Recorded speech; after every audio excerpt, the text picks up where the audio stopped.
So you want to play Heimdallr, but you don't know how. Well, you came to the right place, because I'm going to teach you how to play Heimdallr, build him, and on top of that, how to level him. Shout out to Redsby Gaming for requesting this video. Let's get into it. Let's start with Heimdallr's passive, the Vigilant. So when Heimdallr gains vision on an enemy god, either through his abilities, wards, anything that he could see or reveal enemies with, he gets physical power. Now, this caps at 5, but you get an extra 2% per stack, so in total, 10%. Now, when an enemy god disappears from your vision, including stealth, so Loki's, Morgan's, Heimdallr continues to see them for 4 seconds, so even after they go invisible, you'll still be able to see them. And on top of that, Heimdallr's critical strikes only deal 40% bonus damage, which means you have reduced critical strike damage. Let's move on to his one. Heimdallr's one has 2 parts. The first part is this big AoE circle that reveals enemies around you. But once you do that, you throw your sword up into the air and just slam it into enemies. It does a lot of damage and it has some pretty long range. But when you reveal your enemies with the first part of Heimdallr's 1, it procs your passive, and then of course the 2 does big damage. Heimdallr's 2 is an AoE slow that also knocks up enemies if they're close to you. This slows for 25% and lasts 1.5 seconds, and the knockup is pretty useful to keep enemies off of you. Heimdallr's 3 is fairly useless and functions like a ward until you place 2 of them. Once you place 2 of them, you're able to teleport from point A to point B. This could be used as an escape, and you can teleport from quite literally your fountain to the enemy fountain. The range is unlimited. Now, the only limiting factor to this ability is the cooldown it goes on. As you can see, there's a crystal on my screen, and that cooldown depends on the distance you traveled in your last teleportation. Heimdallr's ultimate is a dash attack. Depending on which way you're facing, depends which way you throw them. This is a good way for knocking tanks out of fights, or knocking enemies that were going to be safe back into your team. It slows them, and they're gone for 4 entire seconds in the middle of a team fight. If you could get a tank out of the fight for 4 seconds, you could wipe the entire team and just deal with him later. When leveling Heimdallr, the first thing you want to max out is 2, but of course first you want to get all your abilities. The next is your 1. Any points you could put into your ultimate, do it, put a point into your ult. And the last and final thing you want to level is your 3. Let's move on to building. Before I get into the build portion, please like, comment, and subscribe if you've got this far.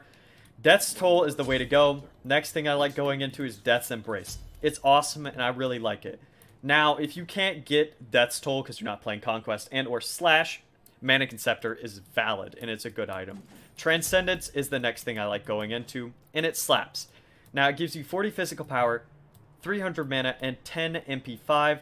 And when you stack this bad boy, it gives you a ridiculous amount of mana. It gives you an extra 1,000 mana. It gives you 10 MP5 and gives you 10% cooldown reduction, which is awesome.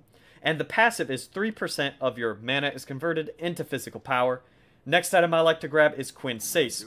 What Quinsace does, other than giving you 40 physical power and 20% attack speed, the more tankier a target is, you deal bonus damage depending on the target's maximum HP. Of course, there's a cap and a limit to it. It's a really good tank buster. It's a great item. Agi is the next item I like to go. 15% physical lifesteal, 25% attack speed, and 15 physical penetration. And the passive is what we're really after. While below 35 health, you gain an additional 30% physical lifesteal for 5 seconds. This can only occur every 15 seconds, but if you're in an almost I'm dead moment, you can outbox another hunter with Agi, or just lifesteal off minions. Atlantis' Bow is the next item I like to get, and it's a very good item because it gives you 30 physical power, 20% attack speed, 10% physical lifesteal, and 20% crit chance. Now, we're not going for crit on this build, but it's just a good item. The passive is what I'm really after here. When you get a kill or an assist, you get Atlantis' Agility, which is a buff for 10 seconds. It increases your attack speed by 20%, so basically you go into a frenzy when you get a kill, and it decreases your movement speed penalty for attacking while backpedaling and strafing by 30%. So if you get a kill, you could just backpedal backwards or strafe back and forth and just do tons of damage. Now, if Atlantis' Bow isn't your cup of tea, Ichival is there, Odysseus' Bow is there. Odysseus' Bow is really good. Ichival's for countering other hunters, Toxic Blade's anti-heal, and Executioner is just all around a good item for destroying tanks and having their protections reduced.